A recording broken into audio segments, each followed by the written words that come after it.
जय हिंद। कैसे हो आप लोग? I hope you all are doing great. आपकी पढ़ाई अच्छी चल रही है। आपने देखा लास्ट रोटेशनल डायनेमिक्स का लेक्चर नंबर 1, जिसमें मैंने आपको रिजिड बॉडी के बारे में बताया और रिजिड बॉडी के साथ साथ आपको मैंने टाइप्स ऑफ मोशन को भी एक्सप्लेन करा था और फिर मैंने लिनियर और सर्कुलर वेरिएबल के बीच में रिलेशन बताया था और एट द एंड मैंने आपको बताया था काइनेमेटिक्स ऑफ रोटेशन के बारे में। और आज की क्लास में मैं बहुत ही प्यारा सा फिजिकल क्वांटिटी को इंट्रोड्यूस कर रहा हूं जिसका नाम है टॉर्क। बेसिकली हमने देखा है कि फोर्स के लगने की वजह से किसी बॉडी में लीनियर मोशन होता है, बट आज हम देखेंगे कि फोर्स के लगने से किसी बॉडी में रोटेशनल इफेक्ट भी होते हैं। कैसे, ये हम देखते हैं। तो सबसे पहले मैंने आपको क्या बोला कि हम जो पढ़ेंगे आज वो क्या पढ़ेंगे? टॉर्क, जिसे टॉ से लिखा जाता है। ठीक है, किससे लिखा जाता? टॉ। और इसे दूसरा नाम ये भी बोला जाता है, that is turning effect of force, है ना। फोर्स के वजह से बॉडी में क्या है? टर्निंग इफेक्ट है, या मोमेंट ऑफ फोर्स भी बोला जाता है। बेसिकली इसके 3 नाम है, torque, turning effect of force और मोमेंट ऑफ फोर्स। तो समझना, मैंने क्या बोला कि कहीं पे भी अभी तक आपने फोर्स लगाया था तो फोर्स के वजह से आपने देखा था लीनियर मोशन होता है। किसी कार को आपने पुश करा तो कार आगे की तरफ मूव कर रही है। बट अब आप देखोगे कि किसी भी बॉडी, कोई भी बॉडी अगर किसी पॉइंट पे हिंग्ड है, हमने क्या करा, उसे फोर्स लगाया तो वो बॉडी क्या कर रहा है, उस हिंग्ड पॉइंट के अबाउट रोटेशनल इफेक्ट शो कर रहा। आप घर आते हो, हाँ सर घर तो आते हैं, सब आते हैं, तो आप भी आते हो घर। तो कैसे घर आते हो सर? दीवार को तोड़ करके। दीवार को तोड़ के आओगे, पापा आपको तोड़ देंगे। तो बेसिकली आप कैसे आते हो? दरवाजे से आते हो, दरवाजे को खोल के आते हो। तो दरवाजे को खोलते हो तो आपने तो लगाया फोर्स। फोर्स लगाने से दरवाजा क्या हुआ? आपने लगाया फोर्स और दरवाजा एक फिक्स पॉइंट के ऊपर घूम गया। आपने नोटिस करा होगा कि दरवाजे के हैंडल जो होते हैं ना, सबसे कॉर्नर पे होते हैं, हिंग्ड पॉइंट के उल्टे पॉइंट पे। तो कितने दूर में आपने फोर्स लगाए ये भी डिपेंड कर रहा। मतलब आपने तो फोर्स लगाया लेकिन कहां लगाए ये भी डिपेंड कर रहा। और थर्ड पैरामीटर होता है, दैट इज कितने एंगल पे लगाया। देखो समझना, मैं एग्जांपल देता हूं। देखो ये मेरे पास डोर है, ठीक है, ये डोर है। इस डोर, ये डोर क्या है? इस पॉइंट के अबाउट हिंग्ड है। हिंग्ड का मतलब होता है ना, डोर में, दरवाजे में आप देखो ना कब्जे लगे होते हैं, कब्जे के अबाउट वो फिक्स होता है। तो ये डोर इस कब्जे के अबाउट फिक्स है। फिक्स है मतलब ये इसके अबाउट रोटेट कर सकता, मतलब ये इसके अबाउट रोटेट कर सकता है, इस एक्सिस के अबाउट। दरवाजा देख रहे हो, दरवाजा ये, इसका एक्सिस ये, इसके अबाउट ये क्या करेगा? रोटेट कर सकता है। तो आपने फोर्स लगाया यहां पे, है ना, दरवाजे में यहां पे होते हैं ना हैंडल, आपने फोर्स लगाया यहां पे, आपके फोर्स की वजह से इसका लीनियर मोशन नहीं हुआ, इसका क्या हुआ? रोटेशन, रोटेशनल इफेक्ट देखने को मिला। तो आपने लगाया फोर्स, मतलब कितना फोर्स लगाए, फर्स्ट फैक्टर। सेकेंड फैक्टर की फोर्स कितने दूर पे लगाए, इस हिंग पॉइंट पे, यहां लगाए, यहां लगाए या यहां लगाए। सेकेंड फैक्टर की फोर्स कितने दूर पे लगाए, कितने डिस्टेंस पे लगाए फ्रॉम द फिक्स्ड पॉइंट और फिक्स्ड एक्सिस। थर्ड फैक्टर की फोर्स हम कितने एंगल पे लगाए, मतलब हम ऐसे फोर्स लगाए, ऐसे फोर्स लगाए, ऐसे फोर्स लगाए, कैसा फोर्स लगाए, तो एंगल पे डिपेंड करता। मतलब बेसिकली टॉर्क का मतलब क्या होता है? टॉर्क का मतलब होता है कि हमने जो फोर्स लगाया, अब हमारे फोर्स की वजह से बॉडी में क्या मिला? रोटेशनल इफेक्ट मिला, दैट इज कॉल्ड टॉर्क। तो ये दरवाजा जो खुल रहा है वो आपके फोर्स की वजह से नहीं खुल रहा, किसके वजह से खुल रहा? टॉर्क की वजह से खुल रहा। समझना, एक एक चीजों को मैं बहुत अच्छे से एक्सप्लेन करूंगा, समझते जाना। मैंने क्या बोला कि ये दरवाजा, ठीक है, और दिस इज आर। आर क्या? मोमेंट ऑफ आर्म, ठीक है, ये आर्म लेंथ।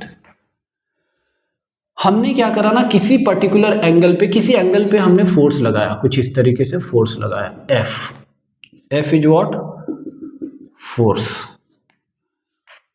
फोर्स लगाया किसी एंगल पे, तो देखो मोमेंट ऑफ आर्म को एक्सटेंड करो और ये फोर्स, इसके बीच एंगल क्या हो गया? थीटा। तो देखो इस फोर्स के दो कंपोनेंट होंगे, एक कंपोनेंट होगा एफ कॉस थीटा और दूसरा होगा जो अंदर की तरफ होगा। अंदर समझ पा रहे हो ना, मतलब ये दरवाजा है ना, ये दरवाजा, एक फोर्स एफ कॉस थीटा तो दरवाजा के ऐसे आ गया, एफ साइन थीटा दरवाजा के अंदर चला गया। मेरी बात को समझ पा रहे हो आई होप, है ना, ये अंदर की तरफ जा रहा है, F sine theta, this is F sine theta.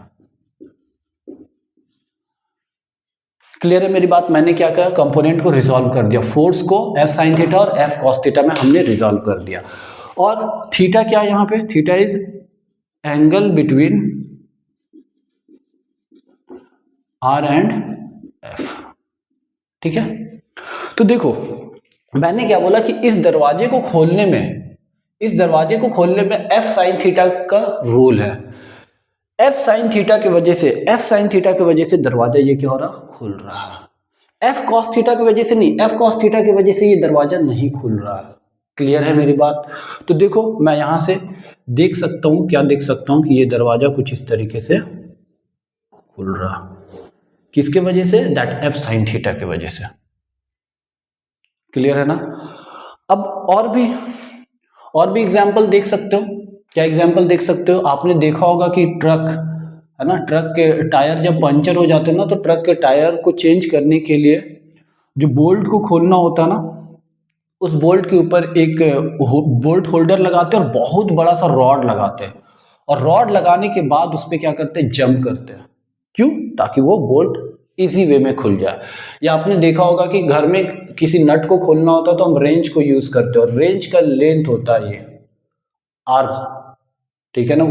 ये आर्म जितना ज्यादा लंबा होता है हम उतना कंफर्टेबली क्या करते हैं, खोल पाते हैं। मतलब बेसिकली ये डिपेंड कर रहा है कि आप कितना ताकत लगा सकते हो। आप अपनी एक पर्टिकुलर लिमिट के बाद आप फोर्स लगा सकते हो क्या? नहीं, एक लिमिट तक ही फोर्स लगा सकते हो। तो आपने क्या किया, इस आर्म को आपने बढ़ा दिया। आपके आर्म के बढ़ते ही क्या बढ़ा, टॉर्क बढ़ा, जिसकी वजह से नट आसानी से खुल गई।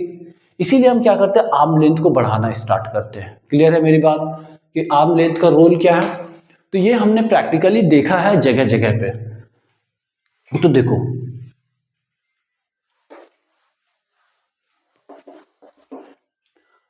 मैं इसी चीज को एक्सटेंड करके बताता हूं कि ये दरवाजा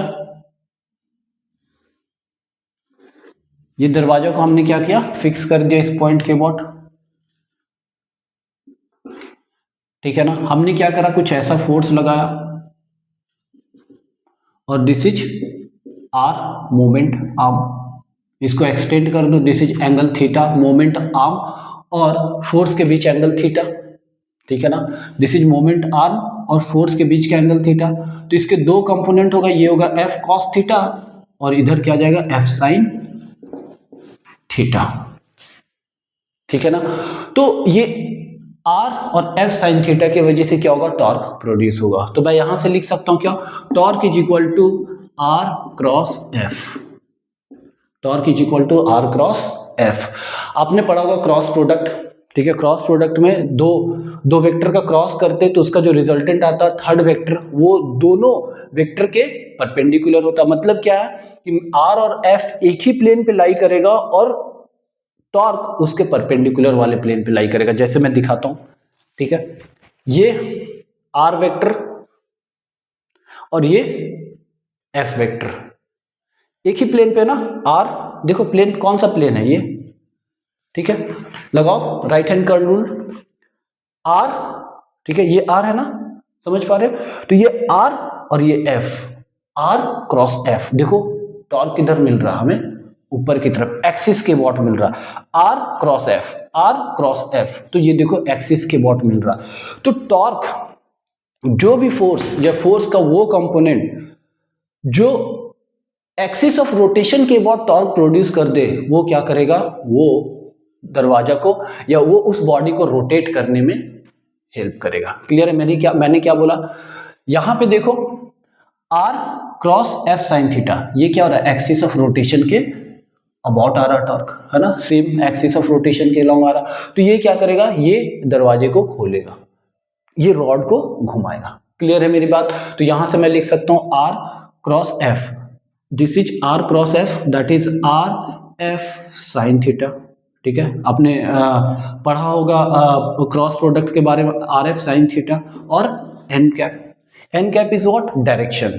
डायरेक्शन तो हमने देख लिया, क्या डायरेक्शन देखा, that is along the axis, है ना, वो अलोंग द एक्सिस हमने देख लिया कि टॉर्क जो कहां मिलता है, अलोंग ऑफ एक्सिस, एक्सिस के अलोंग में ही टॉर्क मिलता है। तो यहां से मैं लिख सकता हूं टॉर्क का मैग्नीट्यूड, वो क्या लिख सकता हूं, आर एफ साइन थीटा। और ये फोर्स कौन सा, एफ साइन थीटा कौन सा फोर्स है, आर, ये वाला आर था, और फोर्स, इन दोनों के बीच एंगल कितनी थी, देखो ये आर था, ये फोर्स था, इन दोनों के बीच एंगल 90 डिग्री थी। तो मैं यहां से लिख सकता हूं torque is equal to R और परपेंडिकुलर फोर्स। तो हमारे को ये सारे फॉर्मूले मिल गए टॉर्क का, ठीक है ना। तो टॉर्क का हमारे पास ये फॉर्मूला आ गया। तो टॉर्क को अगर मैं बोलूं टॉर्क क्या है, तो टॉर्क क्या है, torque is measure of force which can cause a rotational effect of body about an axis, ठीक है। तो मैं लिख दूं टॉर्क की definition, torque is measure of force that can cause a body to rotate about an axis, ठीक है। It is vector quantity, ये वेक्टर क्वांटिटी है, और इसकी एसआई यूनिट क्या होगी, SI unit is newton metre होगी एसआई यूनिट। और इसकी डायमेंशनल फॉर्मूला क्या होगा, डायमेंशनल फॉर्मूला अगर हम देखें तो डायमेंशनल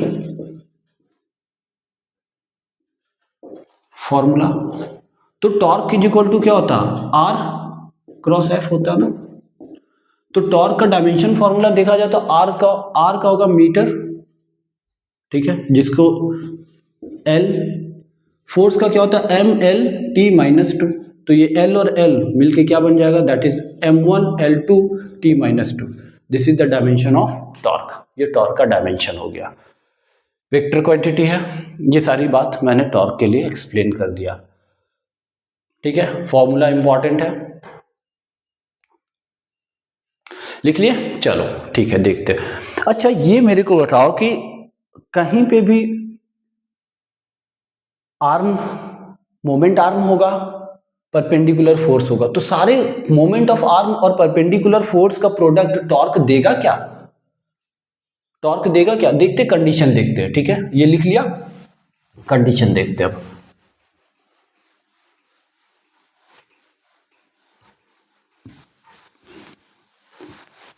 कंडीशन देखते कि कैसे कोई भी टॉर्क वो रोटेशनल इफेक्ट क्रिएट करता है या नहीं करता है, या कौन सा टॉर्क करता है या कौन सा टॉर्क नहीं करता, वो सारी चीजें हम अभी देखते हैं, ठीक है। देखो मैंने क्या बोला, मैंने जस्ट एग्जांपल लिया कि सपोज एक रॉड है ना, ये रॉड के ऊपर मैंने क्या करा, एक फोर्स लगाया ऐसा F, दिस इज आर्म, ठीक है। इस मोमेंट ऑफ आर्म को मैंने एक्सटेंड किया और इसके बीच के एंगल को मैंने क्या बोला, थीटा, ठीक है ना। This component will be F cos theta, और यहां से ऐसा F sin थीटा, सुनते जाना, ठीक है ना। अब यहां पे आप देखो F cos थीटा जो लग रहा, ये फोर्स, मतलब फोर्स का F cos थीटा जो कंपोनेंट है वो क्या कर रहा है, इसको अपनी तरफ खींच रहा। F cos थीटा देखो एक्सिस से पास कर जा रहा ना, मतलब जो फोर्स एक्सिस से पास कर जाएगा ये अपनी तरफ खींच रहा ना इसको, तो ये क्या रोटेशनल इफेक्ट क्रिएट करेगा, नहीं करेगा। मतलब जो फोर्स या जो फोर्स का कंपोनेंट एक्सिस से पास कर जाए वो फोर्स रोटेशनल इफेक्ट क्रिएट नहीं करेगा, फर्स्ट पॉइंट। सेकेंड पॉइंट, जो फोर्स इस मोमेंट ऑफ आर्म के परपेंडिकुलर होगा वो टॉर्क प्रोड्यूस करेगा, और वो टॉर्क प्रोड्यूस करेगा, और वो टॉर्क अगर एक्सिस ऑफ रोटेशन के अलॉन्ग होगा तभी वो रोटेशनल इफेक्ट क्रिएट करेगा। मेरी बात को समझना, मैंने क्या बोला कि F sin थीटा किधर लग रहा है, अंदर की तरफ, तो ये R क्रॉस F, देखो ये ऊपर की तरफ आ रहा है, एक्सिस ऑफ रोटेशन भी यही है ना, दोनों एक ही अलॉन्ग आ रहे, तो ये क्या करेगा, रोटेट करेगा, क्लियर है। मतलब F sin थीटा क्या करेगा, रोटेट करेगा। मैंने क्या बोला कि टॉर्क का डायरेक्शन पहले आइडेंटिफाई करो, वो एक्सिस ऑफ रोटेशन के अलॉन्ग आ रहा तो वो रोटेट करवाएगा, दो बातें होंगी। थर्ड देखो, इसी चीज को अगर मैं ऊपर से फोर्स लगा दूं या नीचे से फोर्स लगा दूं, मेरी बात को समझ, ये भी तो परपेंडिकुलर फोर्स है, आर और ये परपेंडिकुलर फोर्स, ये आर इस डायरेक्शन में आर और ऊपर से परपेंडिकुलर फोर्स है, तो ये भी तो टॉर्क प्रोड्यूस करेगा। तो देखो आर, ये वाला आर हो गया यहां से लेकर के आर, अगर मैंने ऊपर से फोर्स लगाया ऐसे दरवाजे में ऐसे लगाया फोर्स, तो मैंने क्या किया, एक आर क्रॉस एफ, देखो आर क्रॉस एफ, तो थंब किधर पॉइंट कर रहा, अंदर की तरफ ऐसे पॉइंट कर रहा है ना। देखो एक्सिस ऑफ रोटेशन क्या है, एक्सिस ऑफ रोटेशन ऊपर है और टॉर्क अंदर की तरफ जा रहा। आर क्रॉस एफ, दरवाजे को मैंने ऊपर से दबाया ऐसा, तो आर क्रॉस एफ, देखो टॉर्क प्रोड्यूस हो रहा, टॉर्क किधर है, अंदर की तरफ है, और ये एक्सिस ऑफ रोटेशन से परपेंडिकुलर है, मतलब ये तो रोटेशनल इफेक्ट क्रिएट नहीं करेगा। तो हर एक टॉर्क रोटेशनल इफेक्ट क्रिएट करेगा ये जरूरी नहीं है। कौन सा टॉर्क रोटेशनल इफेक्ट क्रिएट करेगा, जो एक्सिस ऑफ रोटेशन के अलोंग आ जाए, और जो एक्सिस ऑफ रोटेशन के परपेंडिकुलर आ जाए वो क्रिएट नहीं करेगा। क्यों, क्योंकि टॉर्क आ गया परपेंडिकुलर, कॉस इसका कंपोनेंट लो इसके अलोंग, ये कॉस कंपोनेंट लोगे तो कॉस 90 क्या होता है, 0 होता, तो कोई भी कंपोनेंट इस एक्सिस के अलोंग उसका आएगा ही नहीं। इसीलिए हम दरवाजे को खोलने के लिए क्या करते हैं, दरवाजे को खोलने के लिए 3 चीजों का ध्यान रखते हैं। द फर्स्ट थिंग इज कि हमने फोर्स कितना लगाया रोटेशनल इफेक्ट क्रिएट करने के लिए, दूसरा कि जो फोर्स लगा रहे हो उस किस पोजीशन पे है, तीसरा हम ये चीज का ध्यान रखते हैं कि हमने जो फोर्स लगाया वो कितने एंगल पे लगाया। ठीक है ना, खोलने के लिए हम ऊपर से ऐसे नहीं दबा देते या नीचे से ऐसे नहीं दबाते हैं। क्लियर है मेरी बात। तो टॉर्क वही प्रोड्यूस करेगा। अगर मैं यहां पे पॉइंट लिख दूं तो नोट करके मैं लिख सकता हूं, क्या लिख सकता हूं, first thing torque will produce rotational effect if it is along axis of rotation। अगर वो एक्सिस ऑफ रोटेशन के along है तभी क्रिएट करेगा। ठीक है ना। दूसरा, force which passes through axis of rotation will not create any torque। ये force F cos theta axis of rotation से पास कर जा रहा, कोई भी टॉर्क क्रिएट नहीं करेगा। थर्ड, टॉर्क परपेंडिकुलर टू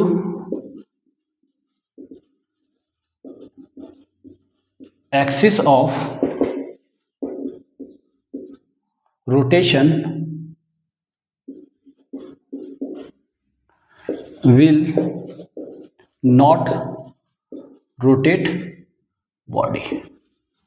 ठीक है, उस बॉडी को रोटेट नहीं करेगा जो टॉर्क एक्सिस ऑफ रोटेशन के परपेंडिकुलर हो जाए। Torque perpendicular to axis of rotation will not rotate body. Axis of rotation, body के एक्सिस ऑफ रोटेशन से टॉर्क परपेंडिकुलर हो जाए तो वो रोटेशनल इफेक्ट क्रिएट नहीं करेगा, वो बॉडी को रोटेट नहीं करेगा टॉर्क। ये 3 पॉइंट है, एकदम दिमाग में सेट कर लो। चलो देखो, लिख लिए।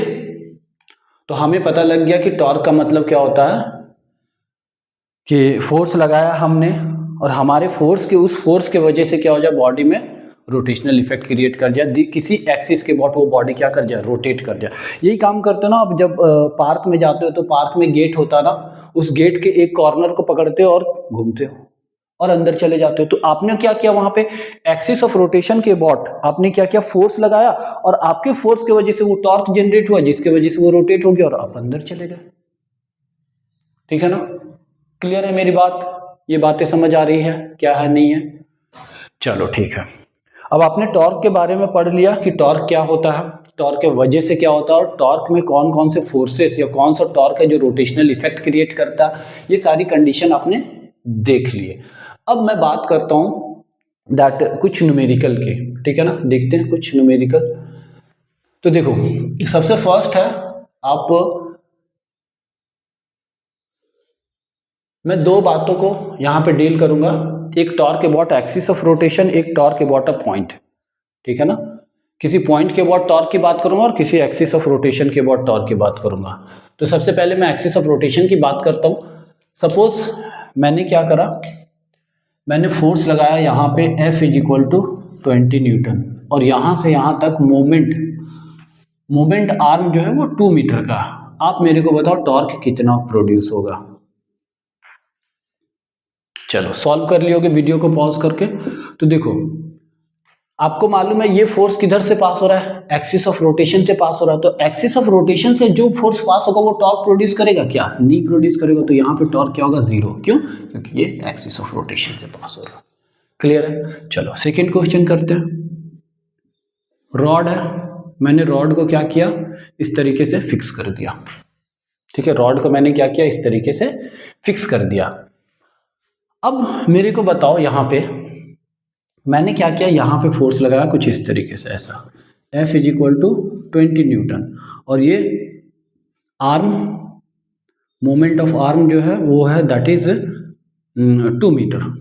तो अब मेरे को बताओ टॉर्क। तो देखो टॉर्क कैसे लिखोगे, टॉर्क इज इक्वल टू क्या होता है, R इंटू परपेंडिकुलर फोर्स, यही होता है। तो R this is 2, perpendicular force कितना 20, तो दिस इज 40 न्यूटन मीटर।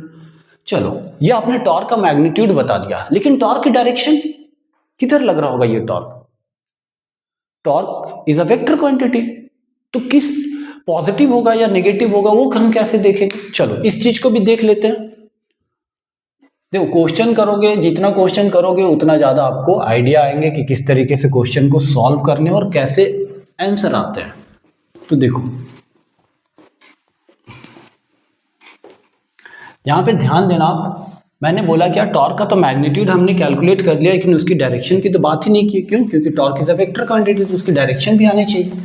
तो डायरेक्शन को हम कैसे लिखें, तो देखो डायरेक्शन को कैसे लिखते हैं, याद करके इसे नोट डाल दोगे।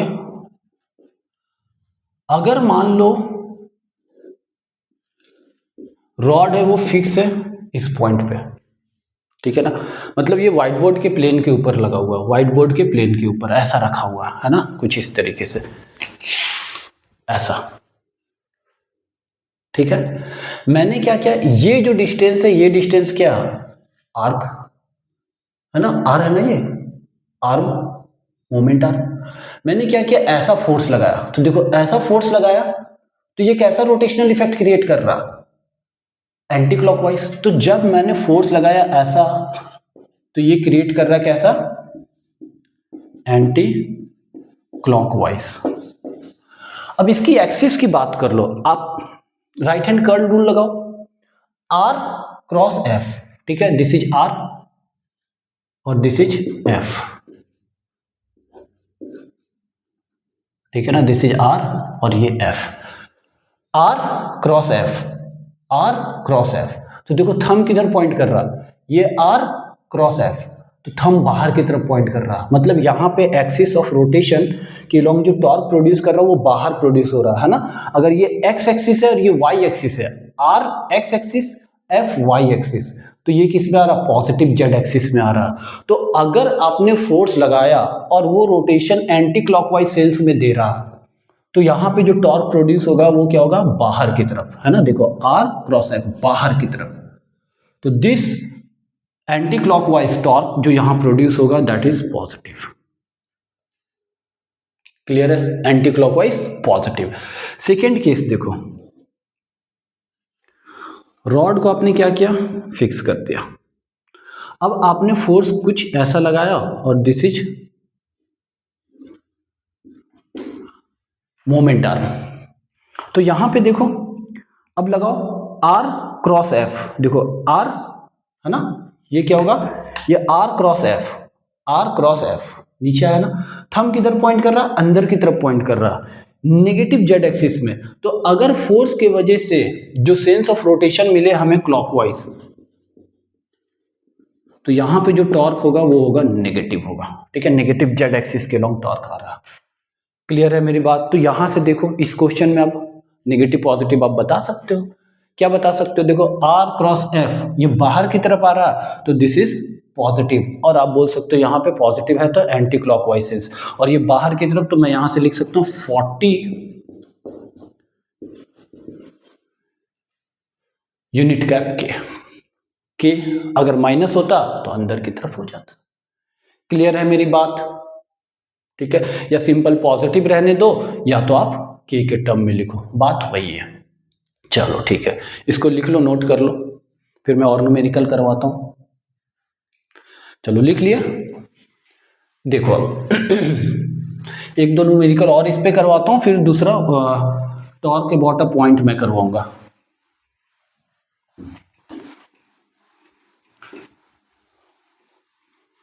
आपकी मर्जी है, पॉजिटिव लो या यूनिट कैप के लॉन्ग लो, जो भी लेना वो दैट डिपेंड अपॉन यू।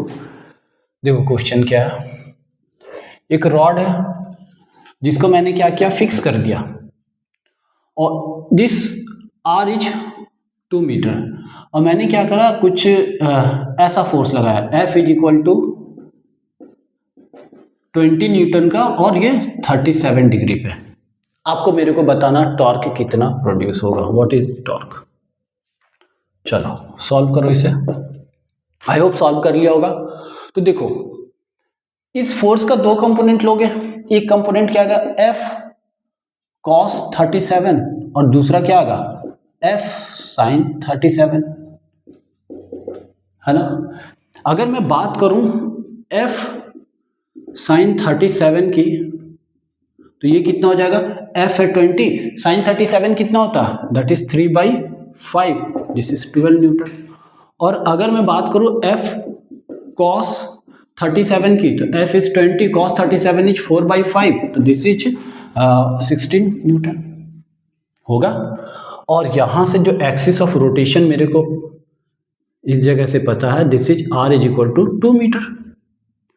तो मेरे को मालूम है कि ये वाला जो फोर्स है, अगर मैं इसको बोल दूं 1 और इसको 2 बोल दूं, तो torque due to force 1 is equal to 0, क्यों, क्योंकि ये एक्सिस ऑफ रोटेशन से ही पास कर जा रहा है। Torque due to 2 second force, वो कितना आएगा, that is R into perpendicular force, तो R कितना है, दैट इज 2, और परपेंडिकुलर फोर्स कितना है 12, दैट इज कितना आ गया 24 न्यूटन मीटर। और ये कैसा सेंस दे रहा है, देखो ये क्या कर रहा है, रोटेट कर रहा है आपको एंटी क्लॉकवाइज में, तो ये पॉजिटिव आएगा, तो पॉजिटिव ही रहने दो। समझ आया? चलो एक और क्वेश्चन कर लेते हैं। मान लो ये रॉड है, ठीक है, इसको मैंने यहां से फिक्स कर दिया, और मैंने क्या किया, यहां पे फोर्स लगाया है 40 न्यूटन का, और इस जगह पे फोर्स लगाया 20 न्यूटन का। This distance is 2 metre and this distance is 4 metre. Find out torque. Video को पॉज करो, सॉल्व करो, बताओ मेरे को आंसर कितना आया। चलो देखते हैं। तो यहां पे देखो मेरे पास दो फोर्स है, दो फोर्स के वजह से अलग अलग सेंस ऑफ रोटेशन बन रहा। ये इसको इधर रोटेट करने की कोशिश करेगा और ये इसको इधर रोटेट करने की कोशिश करेगा। तो बेसिकली इस रॉड में रोटेशन कितना होगा, वो दोनों का नेट रोटेशन होगा। तो दोनों फोर्स की वजह से, ठीक है, दोनों फोर्स की वजह से अलग अलग टॉर्क कैलकुलेट करेंगे और दोनों को हम ऐड करेंगे। तो देखो इसे 1 बोल दो, इसे 2 बोल दो, तो टॉ वन इज इक्वल टू क्या होगा, देखो ये एंटी क्लॉकवाइज, तो ये पॉजिटिव टॉर्क देगा, तो लिख दो tau one is equal to R F perpendicular.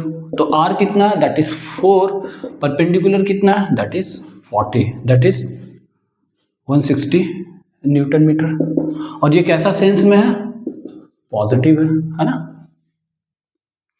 Second टॉ2 की बात करो, तो टॉ2 कितना होगा, टॉ2 होगा that is R F perpendicular. तो आर कितना है 2, परपेंडिकुलर फोर्स कितना है 40 न्यूटन मीटर। और ये सेंस क्या देगा, नेगेटिव देगा, मतलब मैं बोल सकता हूँ tau two is minus of 40 newton metre. Net torque, देखो साइन देने का ये बेनिफिट हो जाएगा आपको कि जब आप नेट टॉर्क निकालोगे तो क्या हो जाएगा, दिस इज टॉ1 प्लस टॉ2, आपको क्या मिल जाएगा, दैट इज 160 माइनस 40, ठीक है, या ऐसे आप एक बार ही लिख दो प्लस माइनस 40, यही होगा ना। तो आपको यहां से मिल जाएगा दैट इज 120 न्यूटन मीटर। और ये पॉजिटिव में आ रहा, मतलब रॉड इधर ही रोटेट करेगा एंटी क्लॉकवाइज सेंस में। ठीक है, और भी क्वेश्चन देखें, हो रहे ना क्वेश्चन। अब देखो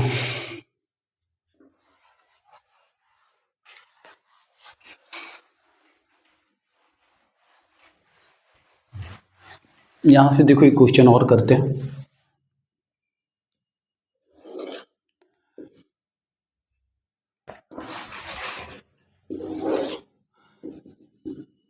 यहां हमने फोर्स लगाया F is equal to 200 newton और इधर हमने लगाया 100 न्यूटन।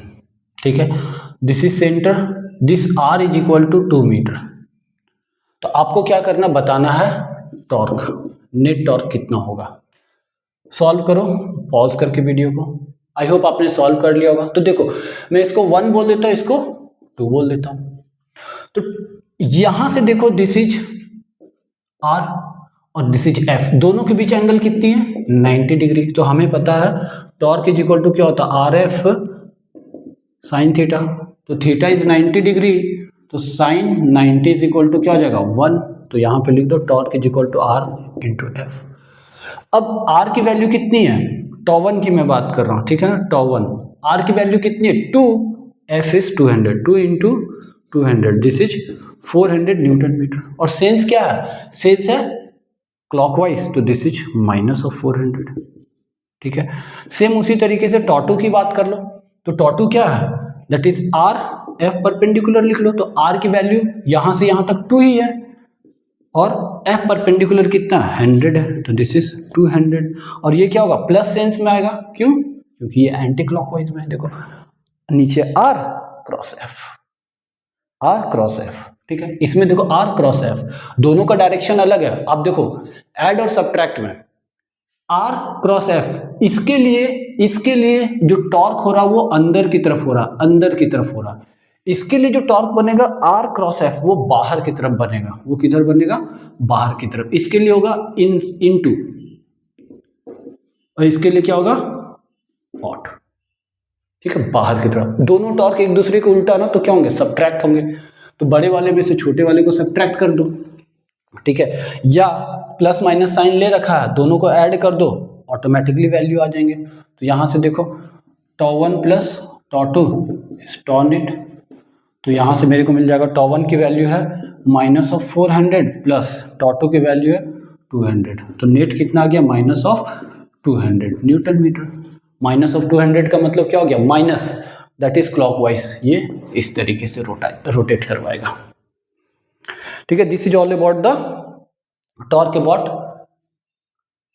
Axis of rotation. अब हम देखते हैं torque about point of rotation. किसी पॉइंट के अबाउट टॉर्क फोर्स लगे तो वो कैसे रोटेट करवाता। देखो मान लेते हैं एक फोर्स है जो 10 न्यूटन का है, वो लग रहा है किसी पॉइंट पे, और उस पॉइंट का कोऑर्डिनेट हमें पता है। लिख लिया, हटा दूं, उस पॉइंट का कोऑर्डिनेट हमें पता है। तो उस पॉइंट का कोऑर्डिनेट अगर हमें पता है तो हम टॉर्क कैसे निकालेंगे। ठीक है ना, देखते हैं। मैंने क्या बोला, मैंने बोला एक पॉइंट है P, मैंने फोर्स लगाया F is equal to 10 newton का, और इस पॉइंट का कोऑर्डिनेट है 3,4। आपको बताना है इस O पॉइंट के अबाउट टॉर्क। ठीक है ना, point of application of force is at point P point पे क्या लगा, फोर्स लगा है। हमें क्या बताना है, पॉइंट O के अबाउट टॉर्क बताना, मतलब this is moment of arm. ठीक है, मोमेंट आर्म है ना ये, और ये फोर्स है। तो हमें मालूम है टॉर्क इज इक्वल टू, कोई किसी ने सॉल्व करा, देखो टॉर्क इज इक्वल टू क्या होता है, torque is equal to R cross F होता है, यही होता है। तो F हम यहां पे वेक्टर के फॉर्म में लिख सकते हैं, और R की भी हम लिख सकते हैं I कैप और J कैप के फॉर्म में। तो देखो कैसे लिखते हैं, देखो R क्या हो जाएगा, R will be 3I cap, ठीक है, प्लस 4J कैप, और F क्या हो जाएगा, F इज 10I कैप। यही होगा ना, इसका कोऑर्डिनेट दे रखा।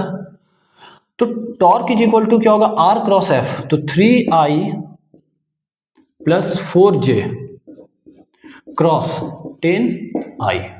तो देखो i और i क्रॉस प्रोडक्ट में क्या होता है, 0 हो जाता है। तो j क्रॉस i, तो ये क्या हो जाएगा, j cross i that is 4 into 10 40, और ये k कैप होगा, लेकिन j क्रॉस i क्या होता है, माइनस होता है। तो ये हो जाएगा आपका टॉर्क। बोले सर ये आपने कैसे लिख दिया, तो आपने पढ़ा होगा क्रॉस प्रोडक्ट में i j और k, ऐसा कुछ आपने पढ़ा होगा। i क्रॉस j क्या मिलता है, k मिलता है। i cross j is equal to k। j cross k क्या मिलता है, i मिलता है। और k क्रॉस i वो क्या मिलता है, दैट इज j, है ना। i क्रॉस j k मिला, और j क्रॉस k i मिला, और k क्रॉस i j मिला। अगर उल्टे सेंस में जाओगे तो माइनस हो जाएगा, मतलब यहाँ पे उल्टे सेंस में जाने पे माइनस हो जाएगा, तो यहाँ उल्टा सेंस ही तो जा रहा है, j क्रॉस i, तो क्या हो गया, minus of k। i cross j k, और यहाँ पे मैंने उल्टा सेंस लिया, क्या लिया, j cross i that is minus of k।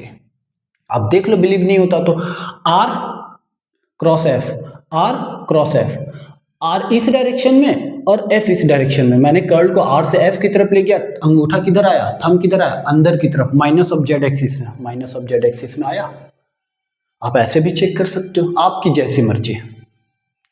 चलो ठीक है, मैंने हर एक चीज बताया, एक्सप्लेन किया।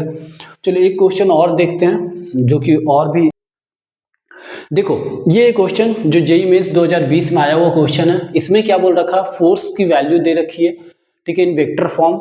वो कहाँ पे एक्ट कर रहा है, पी पॉइंट पे एक्ट कर रहा है, जिसका कोऑर्डिनेट दे रखा है, और आपको बताना है कि मैग्नीट्यूड ऑफ टॉर्क कितना होगा, किसके अबाउट, इस पॉइंट के अबाउट, ठीक है ना। आपको क्लियरली यहाँ मेंशन कर रखा है कि फोर्स लग रहा है इस पॉइंट के अबाउट 4i + 3j - k।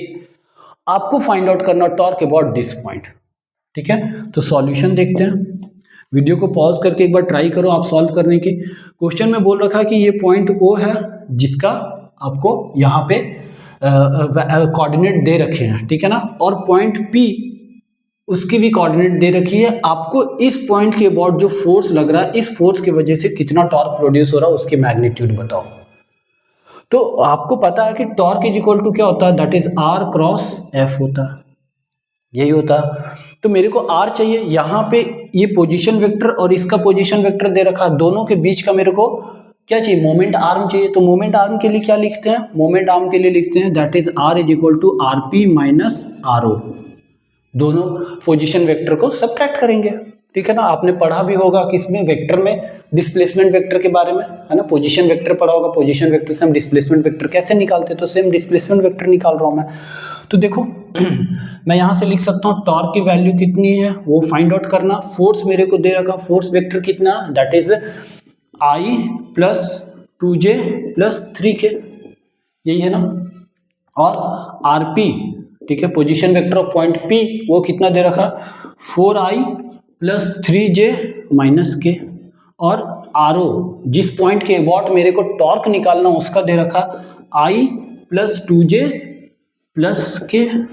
ये मेरे को फोर्स पता, इन दोनों का मेरे को क्या निकालना, डिस्प्लेसमेंट वेक्टर, मतलब मोमेंट आर्म निकालना। तो मैं कैसे निकालूं, that is 4i + 3j - k minus of i + 2j + k, दोनों को सब्ट्रैक्ट करते हैं।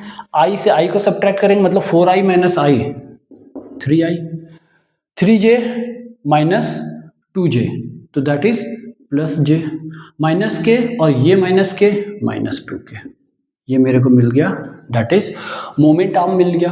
अब मेरे को क्या चाहिए, टॉर्क चाहिए। तो टॉर्क इज इक्वल टू क्या होता, r क्रॉस f होता, ठीक है। तो इसको हम कैसे सॉल्व करेंगे, by the help of determinants के मेथड से। This is i j k, तो लिख दो r में क्या है, i में 3 1 -2, 3 1 -2 फोर्स में, ठीक है। फोर्स के लिए देखो 1 2 3, i में 1 है, j में 2 है, और k में 3 है, तो 1 2 3, है ना। अब इसको कैसे सॉल्व करते हैं इस डिटर्मिनेंट को, तो देखो दिस इज आई मेरे को लिखना है पहले, तो आई के लिए क्या करो, आई वाला को बंद कर दो, ऐसा इसको बंद कर दो कंप्लीटली। बचा क्या ये, तो 3 इंटू 1 होगा दैट इज 3, बीच में माइनस का साइन होता, और 2 इंटू -2 कितना होगा, that is 2 into 2 -4 minus J cap.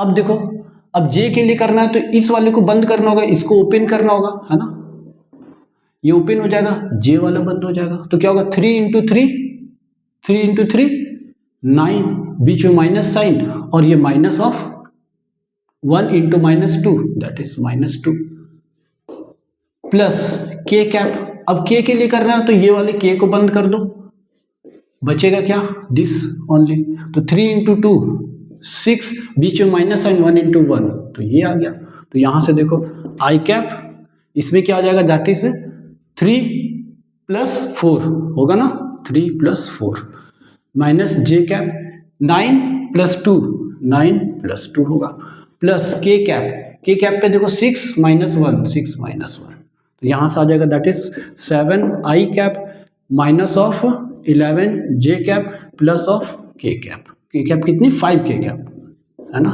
ये हो जाएगा। ये मेरे को मिल गया torque in vector form, but मेरे को वेक्टर फॉर्म में नहीं पूछा, मैग्नीट्यूड पूछा, तो मैग्नीट्यूड ऑफ टॉर्क निकालेंगे तो वो क्या होता है, √7 का स्क्वायर प्लस -11 का स्क्वायर प्लस 5 का स्क्वायर, कर दो इसको, 49 + 1 to 1 + 25, सारे को सॉल्व करोगे तो √195 आएगा, मतलब x की वैल्यू कितनी आ गई 195। देख लिया कैसे सॉल्व करते हैं, आई होप क्लियर हुई होगी अभी चीजें, जो इससे पहले वाले को कॉन्सेप्ट से भी I क्रॉस J के कैसे लिख रहा था, बस वही से आया। ठीक है, एक लास्ट क्वेश्चन और करते हैं इसी पे, हटा दो, रब कर दो, एक बार वीडियो को पॉज करके देख लो, स्क्रीनशॉट ले लो। देखो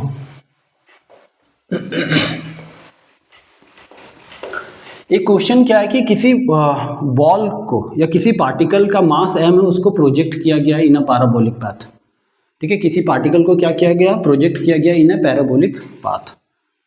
तो आपको कैलकुलेट करना है, क्या कैलकुलेट करना है कि जब पार्टिकल हाईएस्ट पॉइंट पे था, जब पार्टिकल हाईएस्ट पॉइंट पे था तो टॉर्क निकालना due to weight about point of projection. मैंने क्वेश्चन क्या बोला, मैंने बोला किसी पार्टिकल को आपने क्या करा, ओ पॉइंट से कुछ ऐसा फेंका, तो हाईएस्ट पॉइंट ये, यहां पे फोर्स लगेगा mg नीचे की तरफ हाईएस्ट पॉइंट पे, तो पॉइंट ओ के अबाउट, पॉइंट ऑफ प्रोजेक्शन के about due to this mg आपको टॉर्क कैलकुलेट करना है। तो मेरे क्वेश्चन क्या है, मेरा क्वेश्चन ये है कि find torque due to wait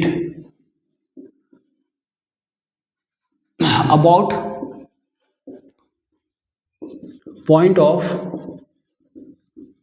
projection when particle reaches at highest point of trajectory, highest point of trajectory. चलो सॉल्व करो इसे।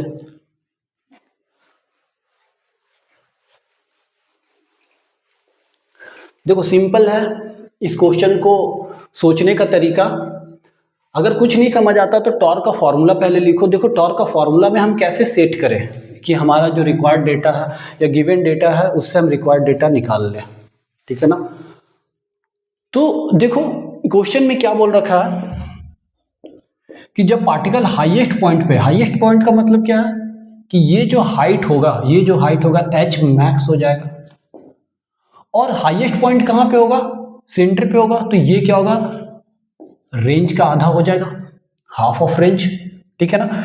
तो देखो लिख दो यहां पे, मेरे को पता लग गया इस पॉइंट का कोऑर्डिनेट मतलब आर्म, मोमेंट आर्म पता लग गया, क्या पता लग गया, that is r/2 I cap और plus that is h max j cap.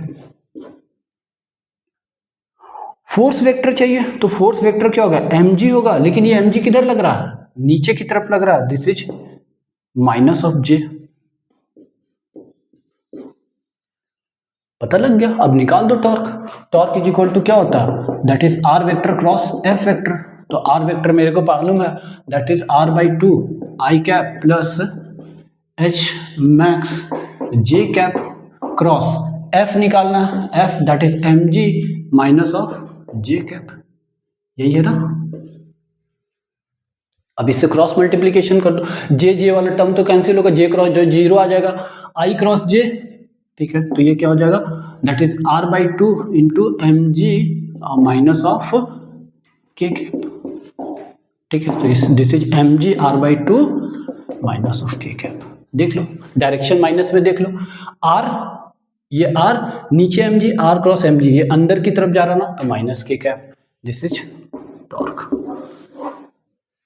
Clear है, तो ये हमने टॉर्क निकाल लिया। देखो एक क्वेश्चन आप होमवर्क में करोगे, वो क्वेश्चन क्या है कि मान लो मैंने किसी ऑब्जेक्ट को फेंका 100 मीटर पर सेकेंड से at an angle of 37 degree.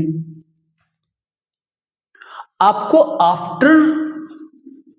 After time 2 second आपको क्या कैलकुलेट करना, टॉर्क कैलकुलेट करना अबाउट पॉइंट ऑफ प्रोजेक्शन, ठीक है। About point of projection torque calculate करना 2 सेकेंड के बाद ड्यू टू mg। क्वेश्चन समझ गए, मतलब मैंने फेंका 100 मीटर पर सेकेंड से हॉरिजॉन्टल से, ये 37 डिग्री का एंगल बना रखा, 2 सेकेंड के बाद जहां पे गई होगी ये पार्टिकल, वहां पे mg नीचे लग रहा होगा, तो उस mg की वजह से पॉइंट ऑफ प्रोजेक्शन के अबाउट टॉर्क कैलकुलेट करना। तो कर लोगे कैलकुलेट, ठीक है। होमवर्क सोचने का तरीका मैं बता देता हूँ।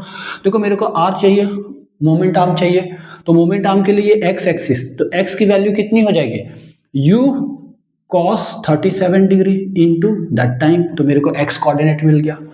y में चाहिए होगा, तो y में क्या होता है, y में एक्सीलरेशन आता है, तो y इज इक्वल टू क्या होगा, u sin 37 into T minus half G T square, तो मेरे को y कोऑर्डिनेट मिल जाएगा।